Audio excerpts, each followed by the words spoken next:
All right, hi guys. My name is Gen JX or Gen X. I'm a singer-songwriter. I'm a jazz guitar player. I live in Springfield, Missouri. I do a lot of playing around that area and anywhere they let me. So I wanted to do a quick demo or video review of the brand new Electro-Harmonix Key 9 pedal. I'm very excited about this for many reasons, which I'll go into. I promise not to talk too long. I could probably speak for days about this type of thing. I'm really happy to see that it's on the market. Um, I should say just a little bit of backstory, and also for anyone that's watching, I'll make sure that I put in my notes when I actually start playing if you don't want to hear the backstory, which I understand. But for people that do want to hear, so yeah, I play a lot of jazz guitar, inspired by a lot of jazz guitar players. I think that so many jazz guitar people, we want that nice, rich, lush sound. And a lot of us rely on coarse pedals or phasers or different type of little tricks. I know I personally have. I use coarse pedals. I think that they're great. I think there's a lot of good to that. But in recent years, I've tried to kind of step away from it. I still use them, but try to focus on just getting a good guitar sound. Use effects, use all that fun stuff, but instead of just using chorus, turning it on at the beginning of the show and leaving it on the whole time, trying to kind of get different types of sounds, really utilize the actual electric guitar's timbre, and really play into that, play it up. So that being said, though, I've tried to get away from chorus, but I've still keep my ear to the streets, as they say, and to the internet, and try to keep my eyes open for cool effects that are offered to guitar players. I've always been such a humongous fan of Rhodes pianos from the 70s and organs. I grew up in the church hearing a lot of gospel music, and then later on I got into jazz fusion, and you have just a ton of EP. If you look at the early Chick Corea albums, the early Herbie Hancock albums, these did not have electric guitars really at all. Those fusion albums from the early 70s, they only had EPs. They'd have an occasional electric organ. So even though I kind of got into guitar first, and that's kind of more of my musical reference, I think in my head I still hear the EP that Herbie Hancock did, and the Thrust album. That's kind of to me the sound and the Chick Corea Return to Forever. Before he formed the group Return to Forever, he actually had the album Return to Forever, which to me was such a special and important album. And I think why maybe I've been so quick to try to add chorus to everything. So anyway, so the last few years I've tried to say, okay, let's just focus on the guitar sound, but new things have been added to the market. Primarily, it was the B9. The B9 that Electro-Harmonix did, that really changed a lot of minds for people, kind of turned a lot of heads. I played one in the local music store, absolutely loved it. Um, and then, of course, after that, the C9 came out. And I remember around that time, I remember sending an email to Electro-Harmonix saying, hey, I use your freeze pedal, I use a lot of your stuff, I use your phasers. Um, can you make an electric piano type thing? I mean, you're doing wonderful. And it's kind of as a side note, I know I personally, I like a lot of people listen and watch the Bill Rupert demos, and he was able to get an electric piano sound with the micro synth. I wasn't able to get as close as him, and so I sent an email to them saying, "Hey, can you make this type of thing?" I'm sure that this thing has been in the works long before I sent them a message, but I sent them this message saying, "Hey, you make this. If you make it, I will buy it. I really want to see this type of thing." And so I'm so happy to see it.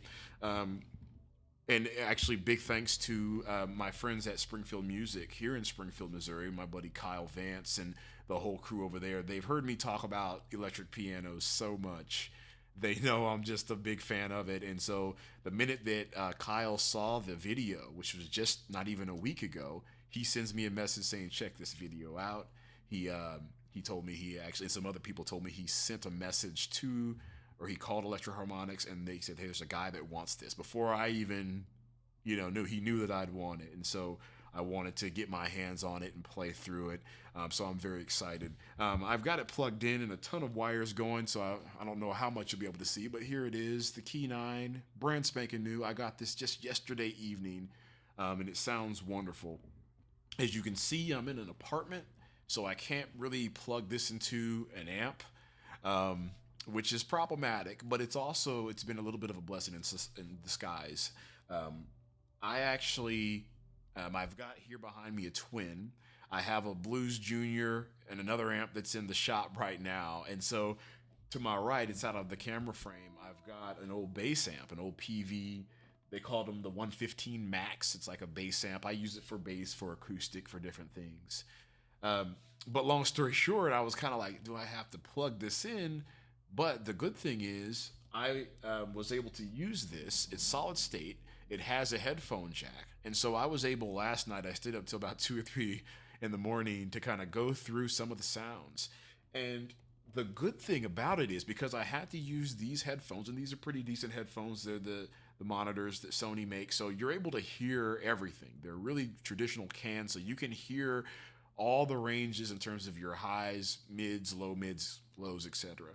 So I plugged it in last night and I tried a couple different options. And this is why, again, I wanted to, I don't want to talk your ear off, but I wanted to speak about some of the things that I basically have already tried. And I'm going to keep trying, but just something so that whenever you get it, you can kind of know what to look for. As was mentioned before, I think that the B9, the C9, and this Key 9 are kind of an evolved line of pedals. The micro synths were great, but for guitar, I kind of had mixed results, especially when I was only playing a Telecaster. So right now for this demo, I do have an electric, and I'll talk about that.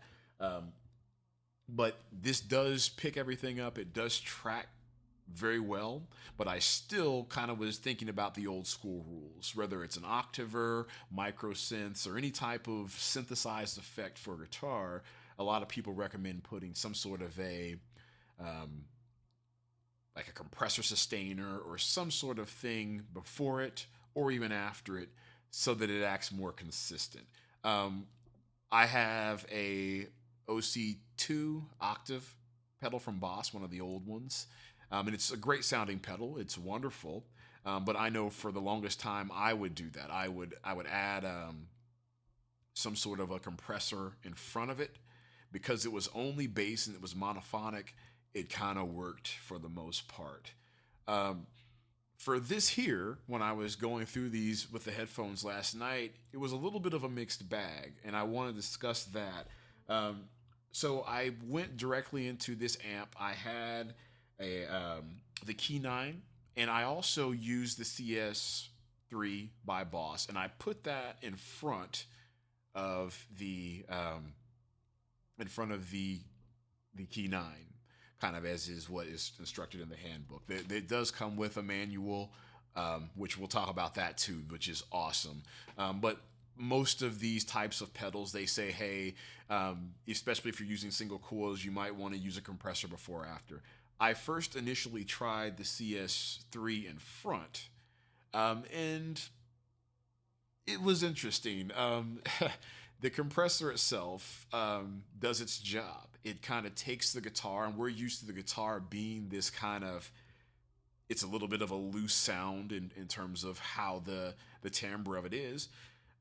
It kind of stiffens it up, and it makes it, I look at it almost like sonically, like like you can go to the store and get like blocks of dark chocolate, where there are blocks and there's space and you can break them off.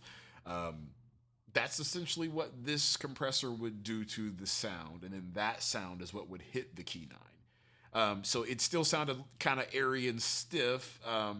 It was a little bit more consistent, but I went through and you can see here, hopefully you can see this, they give you different settings, recommended user presets for each one of the patches. And so I went through each one and kind of played around with it with the compressor in front. And so I said, okay, that's cool. So then I tried the reverse. I tried the key 9 in front and the compressor behind it. That was interesting because I thought that, again, it does its job. The guitar hits the key 9 in a more, I think, natural sounding way, and then it basically is strained through the compressor, which is awesome. And what it does is it does kind of do, even though I don't know what the technical term is. The key 9 doesn't necessarily know that there's a compressor after it, but it's kind of a holistic thing through your chain, and it basically spreads out. You can play notes, you can play chords, and it, especially chords, add ninths, add seventh chords, jazz type chords, extensions, and it just sounds so smooth. The high end and the mid-range sounds so beautiful. The only problem that I had was the low mids. There is a detectable distortion that I was getting. And I thought, hey, this could be user error. I did try kind of tweaking the compressor to try to take certain things out, but it was a little bit disheartening because it sounds so good, but just the further kind of the lower you get, not in just the pure lows, but kind of the low mids is the only way I know how to describe it. The low mids sometimes would have this distortion. It almost sounded like you were scraping against the strings, and even if you're not using a pick, and it was just, you could hear it if you used your thumb and you just play that note. So I think that I'm going to work with that some more to see if I can tweak that some more to be able to utilize that compressor, because I think that for the highs and mids, it was just so beautiful. So that being said, all of that being said, I know this is getting a little bit long. For this demo itself, I'm not using a compressor at all. I'm just going to use the key 9 pedal itself. I do have a freeze pedal so that I'll be able to kind of just pull up little basic bass notes or high notes and just kind of have some contrast. Just like if you were playing a piano or an electric piano in real life, you would have chords and you would have a contrast. It wouldn't just be licks or chords. It would kind of be a more holistic thing. So I've got that going on. I wish I could show you. I have an old version of GarageBand, really old.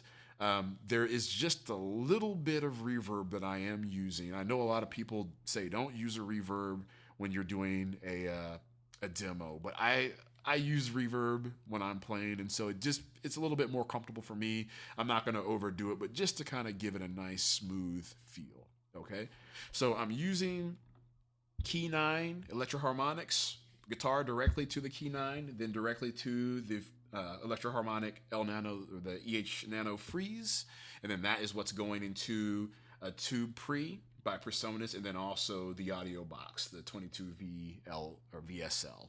So that's what I'm using. If you're interested, I am using an archtop guitar. It has kind of the hollow characteristics, but because it has a humbucker, I'm a big fan of that. This is a heavily modified Ibanez AF95. This is a Gibson 57 in the neck. In the bridge, this is a no-name eBay Filtertron. I think it's some sort of Artec type of thing. I'm going to probably be just using the neck for the most part. But that's what's that. So you know what I'm using, you know what I'm playing with, what I'm playing through. Please forgive this weird camera angle. I want to make sure that the guitar and my face, I know you don't really need to see my face, but that just kind of a general idea. Of course, it's the sounds that matter. And I'm going to get started. As a heads up too, when I'm playing guitar, I prefer to use a clean boost pedal. Keep the guitar volume at about 3 or 4. For this situation, it's recommended that you have the guitar turned up all the way. That is what I've done. Again, to try to kind of compensate for not using a compression pedal or not using even a boost. I'm just using this. Again, and one more thing, because this is not plugged into an amp, that's going to affect the sound. If I had this in front of a microphone, I think it would sound wonderful. And I think that, so it's not going to sound the same plugging directly into, some sort of a hot box. But I just want to kind of go through some of the sounds. I'm going to at least start with some of the tweaked, the user presets that they're recommending. I'll tweak from there. And so we'll get started. Let's get playing. So this is my clean tone here. Let me turn that off. You can hear it's pretty dry.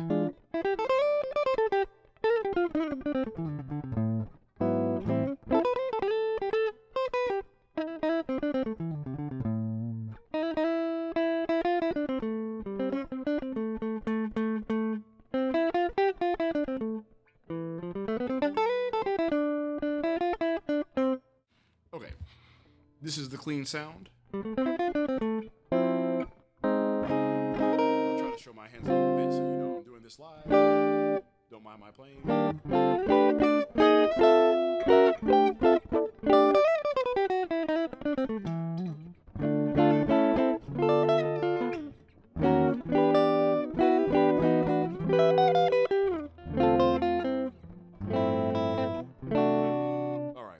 It sounds like I'm hearing something extra. I'm not sure, so we'll have to do some research into that. But that's just, I think this is just a lot brighter than I'm used to playing.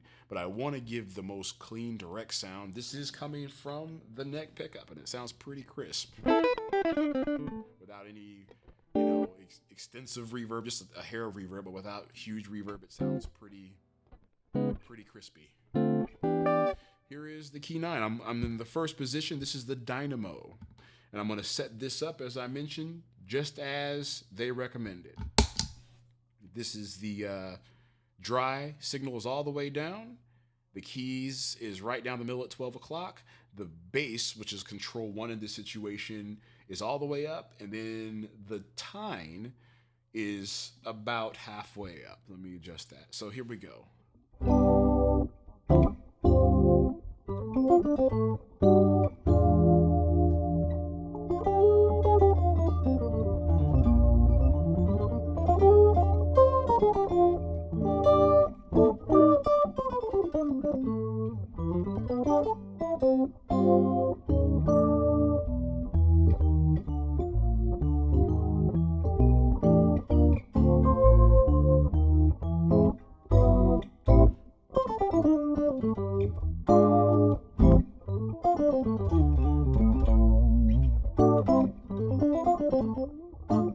Anyway, something to keep in mind with this key 9, it sounds great, but for a lot of these, and again on the kind of user factory settings, for the B9, the C9, and this key 9, they all have this kind of high-pitched thing. For the organ pedals, I think that they're kind of simulating a click for many of those presets, or the treble setting. And so, that kind of makes the sound. It's kind of like if you're playing an organ, the actual clicks that when you push a draw bar forward, and also when you kind of do quick little jabs, you'll hear clicks with electric organs. In this case, this is the tine setting. So for all 3 pedals, whether it's treble, click, tine, it can be too much if you turn it up. It can sound a little bit weird. But if you turn it all the way down, the effect is not truly realized. And so for me, at least what bit I've had to play with this, you're kind of having to be willing to tweak things out and figure it out on the fly. The control 1 and the control 2 knobs are pretty sensitive.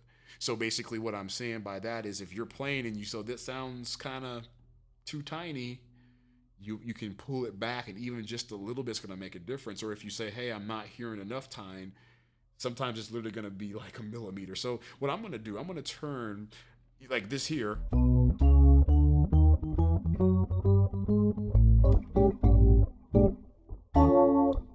The bass is turned all the way up, which is control 1.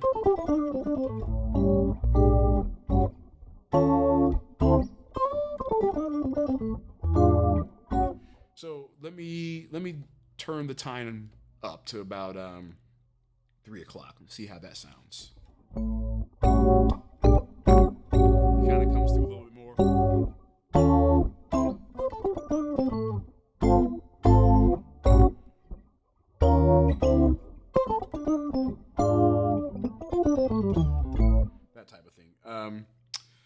Let me turn that tine up a little bit more. I'm full all the way up here. That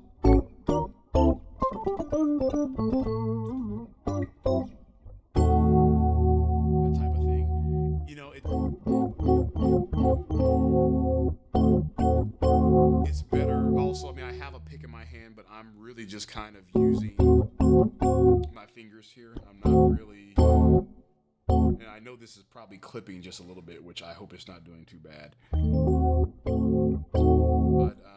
maybe I should turn that down actually, just to try to help that. But you know, the more the treble comes through, the more the tine comes through. It's a little much, and I also still have the bass turned all the way up. So let me turn the tine all the way down.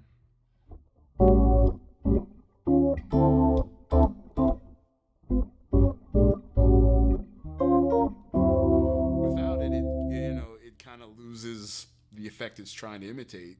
Let me turn it to 9 o'clock. That sounds about right to me. Maybe I hear more. Let me turn the bass down. Bass is not maxed anymore. Bass is now at 11 o'clock. That's, yeah, there you go.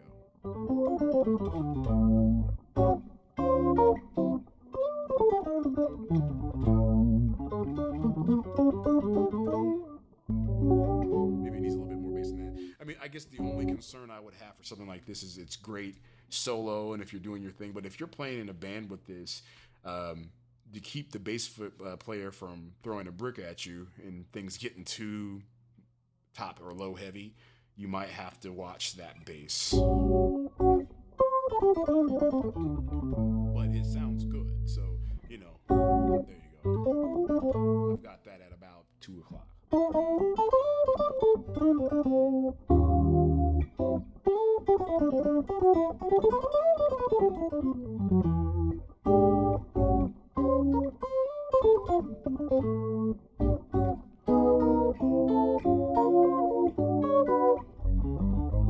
Anyway, you get the picture for there.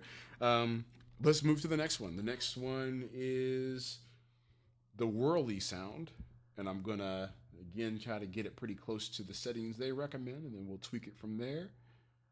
For this one, the dry signal is still off.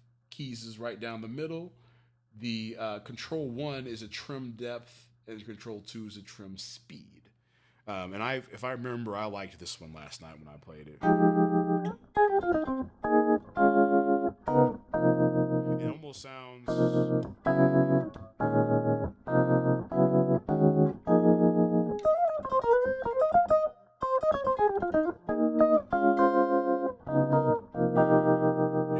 And I don't have a tremolo. I mean, I know the Twin has an inner tremolo, but for the Blues Junior, I also play Roland Jazz Course, that type of stuff. That doesn't have a tremolo. So the cool thing about this is some of these have trim options, others have phase options. You would essentially be able to, if you really wanted to, say, okay, if I don't necessarily want to use that for the keys, let's use that.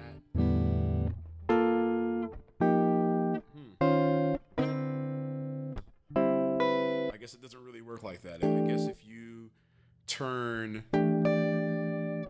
have to turn the keys up just a little bit to be able to use the tremolo option. So that's something, at least the way I see it anyway. I'm not, if I turn it, the dry signal all the way up, that's the guitar, and I turn the keys down. But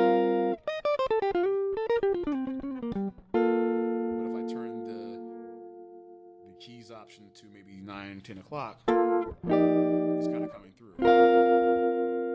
Okay, let me put it back the way. All right, so this is cool.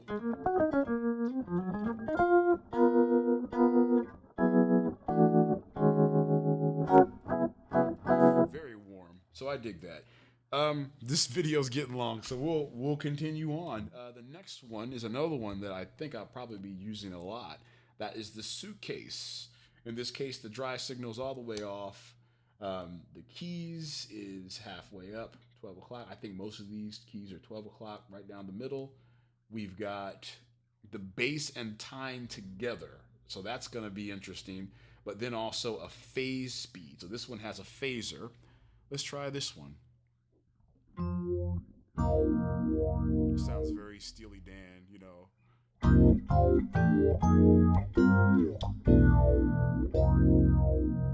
You know?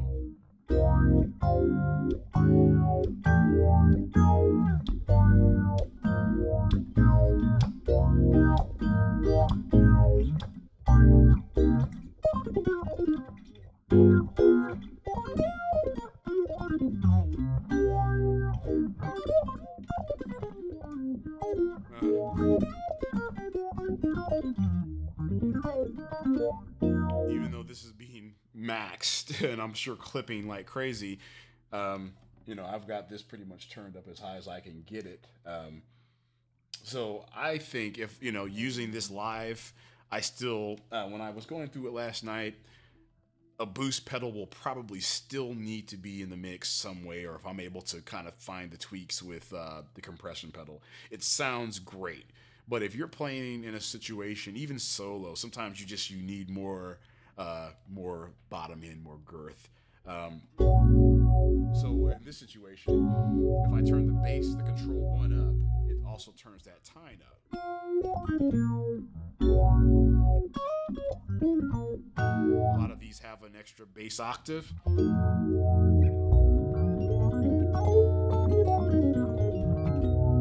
me turn that control 1 down some. Let's turn it all the way off. What does it do?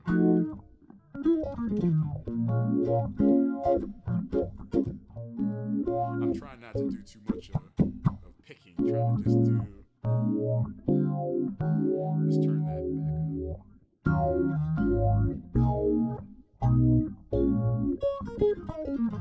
That's why I guess they have this pretty close to 12 o'clock, so that it's more balanced, so that you're getting bass and a tine sound. That's cool. Let's move on to number 4. This is the mallet sound. And I think I liked this last night. It's kind of interesting. If we take it's kind of like, I guess, wooden mallets, I think.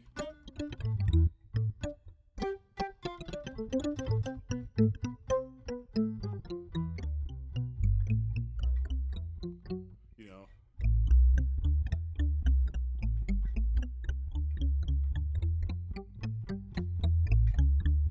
You know, that type of thing. I mean, it might be kind of cool to do that for just that kind of an off, a little weird bass type of.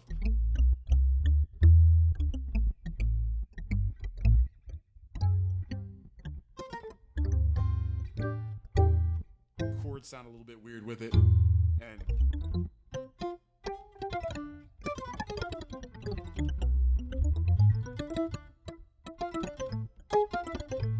you know, it's cool.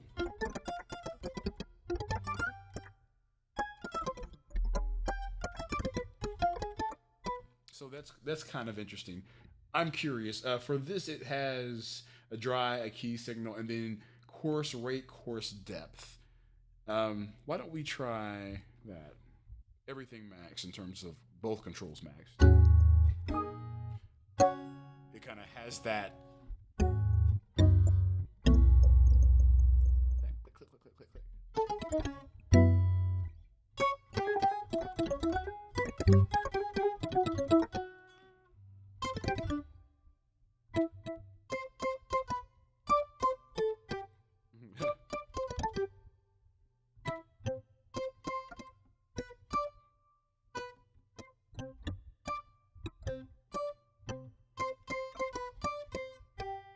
That type of thing.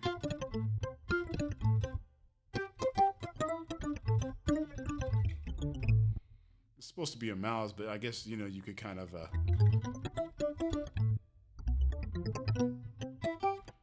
an island thing. All right, number 5 is what's called the 88. And for this one, they've got dry sound all the way down, keys halfway up. Same for bass and tine, and it has a trim speed. So this one,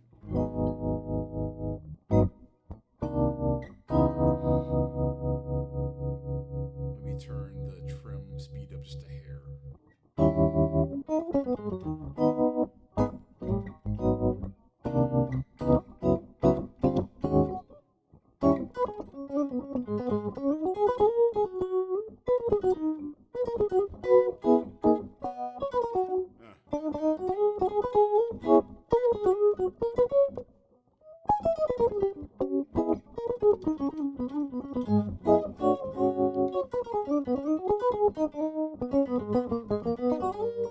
So I mean, it's kind of this one is probably I'm doing single note lines, but it probably needs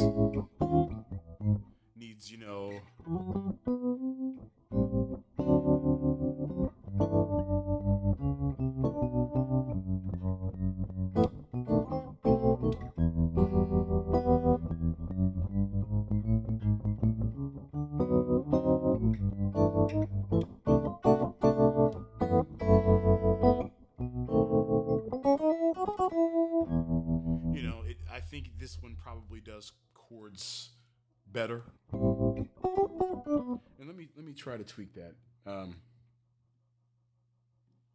For the 88, let's turn the bass and tine all the way up. How does that sound? Let me turn the trim down a hair. There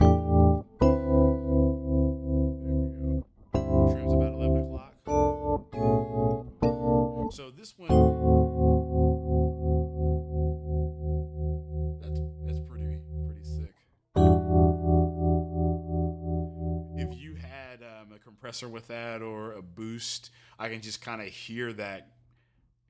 If you're playing a soft song that kind of has a crescendo to something big, you can kind of, you can. So that's interesting. Let's move on. We got a few more. The next one is called the Tri-Glorious, and I guess it's based off of a old course effect from the 80s. This one's a mixed bag. As I mentioned before, you have players like me who have to kind of stay away from chorus because we put it on everything too much. But this is, and let me come up to it here. There we go. There you go. This one is a true chorus. So, and in this case, actually, it has you bring your guitar signal up to about 9 or 10 o'clock. So I'll do that. And then the course depth, and course speed, say that 6 times fast, they're at 1 o'clock, but they're pretty close to straight up. Now, when I was at the music store, Kyle and Jamie and all the wonderful people at Springfield Music, they literally ordered this for me. And when I walked in, they said, "Oh yeah, your thing's in," and they had it in their hand and they gave it to me. It was really sweet. And I literally plugged it in. Jared was like, "Yeah, plug it in," and I was using. It wasn't this, but Springfield Music had or has at the time a Ibanez AF 95S. So it has a similar neck to this, to what I'm used to. And so whenever I'm there trying stuff out, I'll grab that. It does have a thinner body, but it's not really semi-hollow. It's still fully hollow. You can still see daylight through the bottom. So the point is, in that situation, I was playing and I was getting some feedback. And it could have just been, I was just plugging it in. Nothing was tweaked. And I didn't have this trusty little manual to look at. So be mindful of that, especially if you have an arch top or even if you have anything with space universal routes on your guitars. Be careful that it's not feeding back. And I think that's another reason why, again, that you want to turn your dry signal up some so that it kind of recognizes that guitar. It doesn't sound like coarse pedals that we're used to. I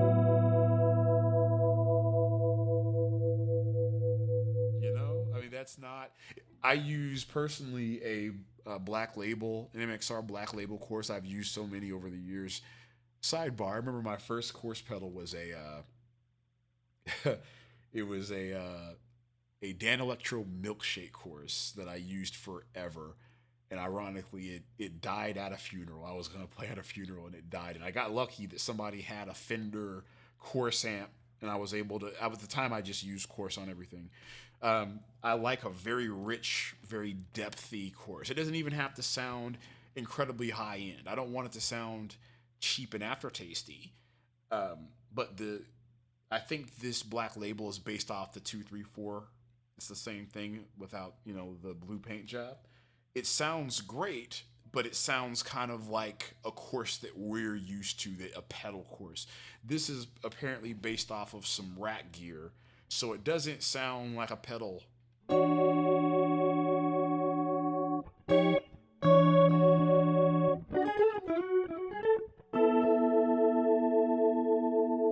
That sustain is crazy. And the way it stops is another great thing about these pedals, is that it doesn't do that.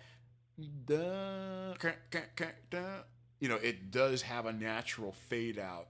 And again, if you have a compressor afterwards, it'll even be more. But like it has just a wonderful,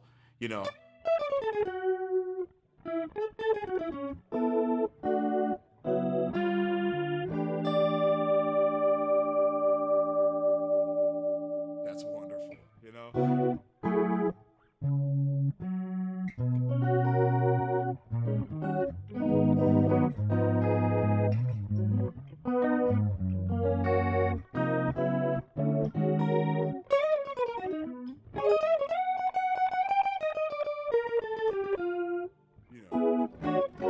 Again, this one, you can do some single note stuff with it, but it just wants to be played. And if I took the dry signal out,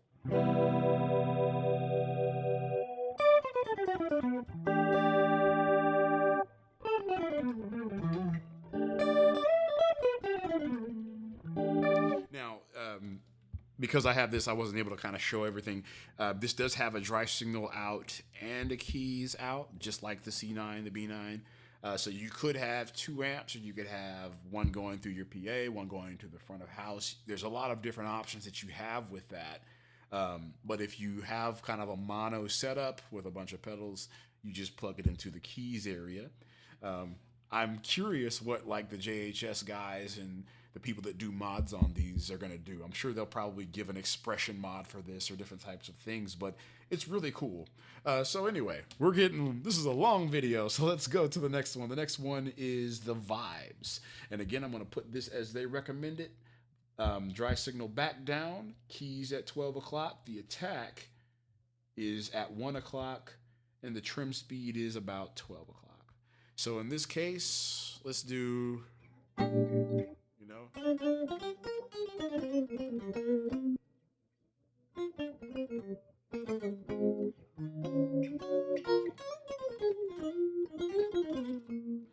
Vibes, yeah. I don't know about that one.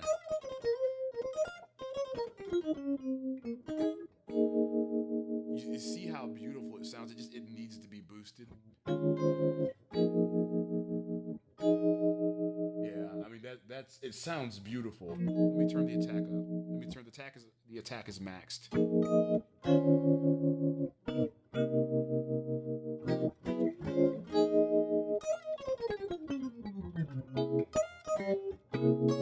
like that. I mean, it sounds beautiful. It needs maybe a little bit more bottom end.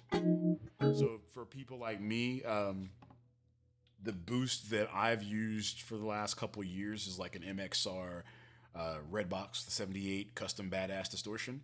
I'm kind of trying some other things out right now for some other reasons, but that still, to me, it has a crunch switch. So it basically loosens the distortion of it, and you still keep that low, that bottom end. So for something like that, I think if you put it after, it would really be great. Right now, I'm using an SD1, which is, I know it's different, asymmetrical versus symmetrical clipping, but it's kind of tube screamerish. So it doesn't give you a lot of bass, a lot of low end at all, but it does give you a nice kind of mid bump, as they say. But in any event, this could use some EQ. this could use a nice tube screamer or a DS1 circuit. Even if you have the distortion low or down, just it needs some bass. You don't want it to get too much where you lose the high end frequencies that it's implying, but that type of thing. And the good thing about this is, I'm really, really lucky. Big respect, even though I kind of mentioned earlier, a lot of the early music heroes I had were keyboard players.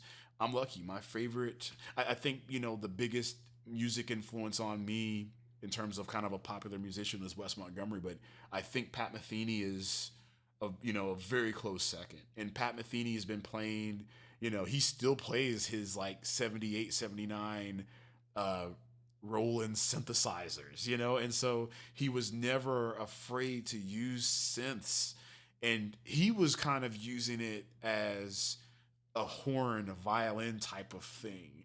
I love how he sounds. I actually, because I think I'm kind of more keyboardy, I've always wanted to be able to play chords, and I think this is ironically suited more for me. We'll see what happens, but Al Di Meola, same thing, mid '80s when he was using as an acoustic and he had a Roland synth on it. So I guess what I'm saying is a lot of the jazz guitar players that the modern jazz guitar players, these guys have been at it forever, but they've embraced technology and what this does. So point is, this is kind of more geared. I think you can do single note stuff, but some things are better suited for it than others. And not only that, but other things might need tweaking, whether with an EQ pedal, a boost pedal. If you're able to use a compressor that doesn't do that distortion thing, in the low mids, but in some of these just need just a bump. But these are great. I mean, like that's wonderful. And it's funny because here I'm playing. Of course, you can't hear what I'm doing because it's an electric guitar. But like this, just like you feel your fingers vibrating if you're in a quiet room. This is vibrating with it. It's very brilliant. So that's wonderful. So that's the vibes. We got two more. The next one is the actual organ. So I think they probably lifted one of these from their earlier B9 options. Dry signals off. Pretty much everything is about at 12 o'clock. It has a Leslie option and a treble option.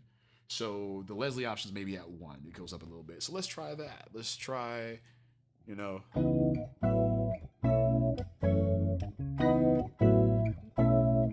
probably should have done that with the Tri-Glorious.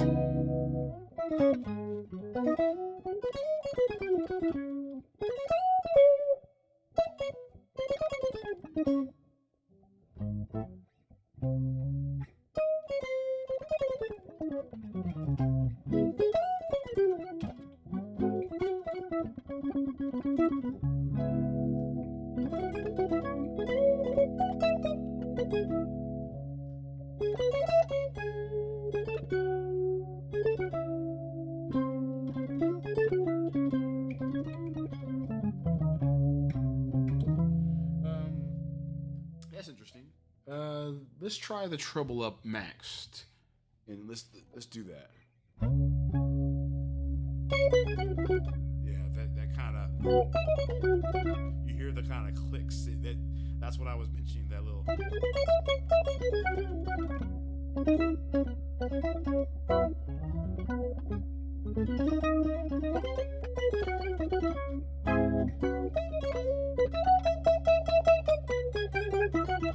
Anyway, something, it kind of slipped my mind as the reason why I mentioned Pat Metheny. I love his music, and something that he's always talked about, whether it's with the synth stuff, whether it's, I know he writes on piano, whether it's synth stuff, whether it's acoustic guitar, electric guitar, or anything else, he always talks about light touch. And again, these key nines and these newer pedals, they track differently than the old stuff where it was kind of like a trigger effect. This seems like it's a little bit of a different technology, but it still does reward a soft touch. And so if you there's a kind of a point of diminished return anyway, but especially with these. But to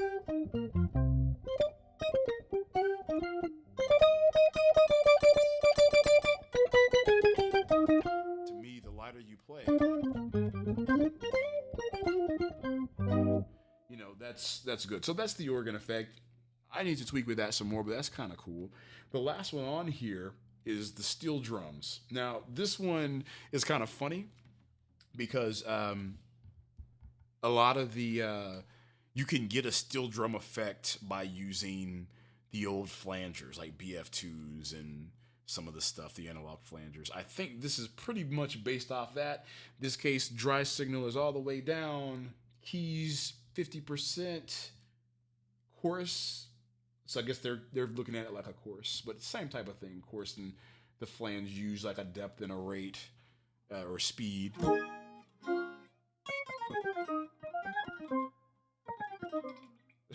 That's kind of funny. Make sure I'm up.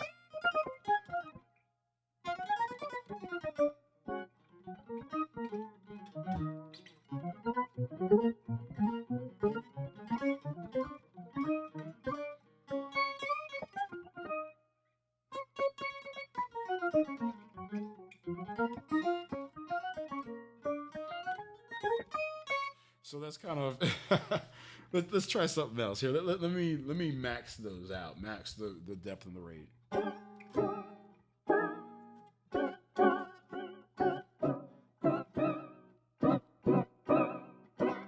It's kind of like it's, you know. Let me put that in the bridge actually.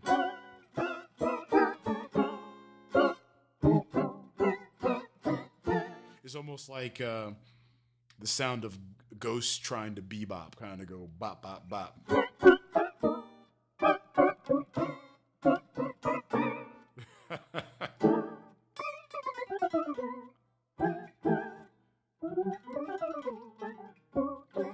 So, you know, that's all of them. That's the ninth one. So you've got the Dynamo, the Whirly, the Suitcase, the Mallets, the 88, the Tri-Glorious, the Vibes, the Organ, and the Steel Drums. Again, this is basically less than 12 hours with it.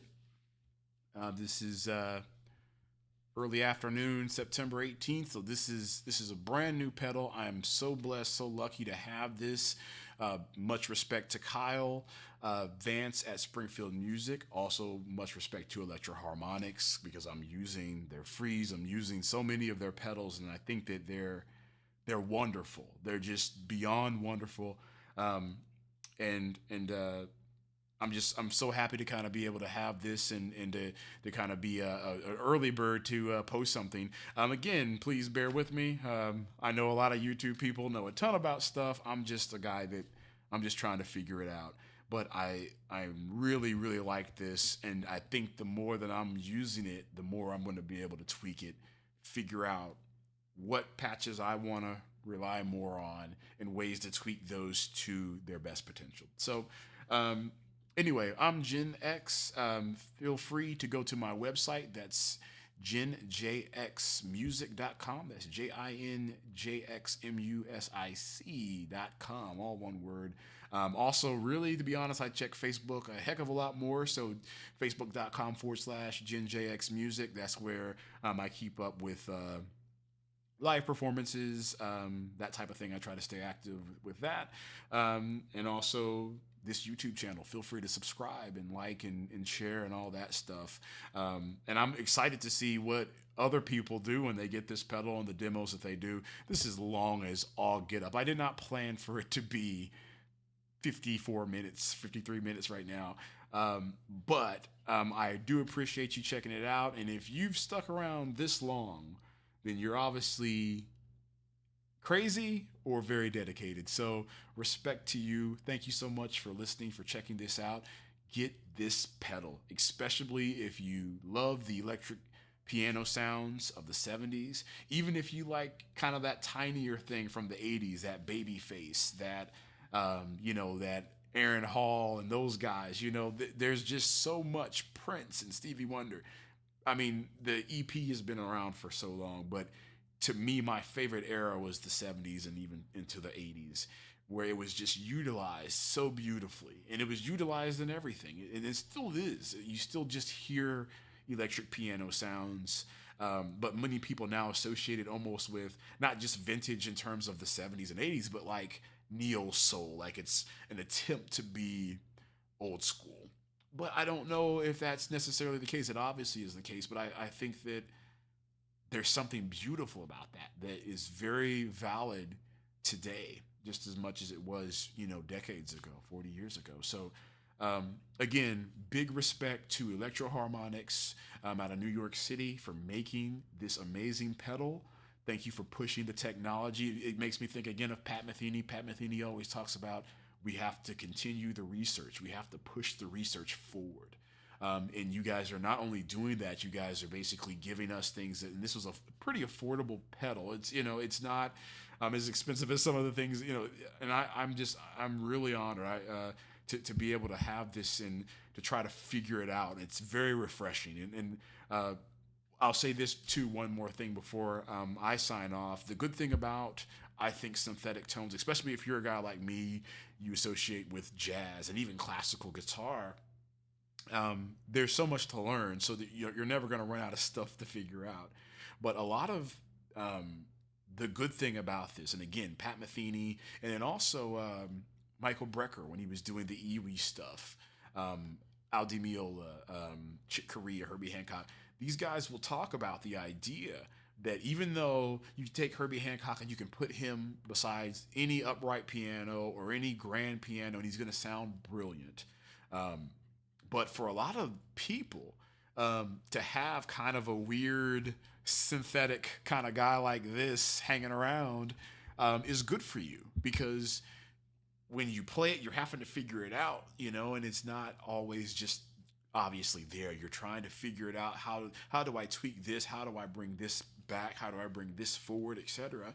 And then you're also so it's good for you in that regard. But then whenever you play an acoustic instrument or you play an electric instrument, it feels that much more fresh. It's just kind of a way where it's like it recycles itself. It's a way that you're always learning new things, but you're also kind of giving yourself a different ingredients for the plate. So again, thank you guys so much for checking this very long video out. I'm Jen. I'm going to sign off. Thank you so much for listening. That's that. Thank you again. Take care.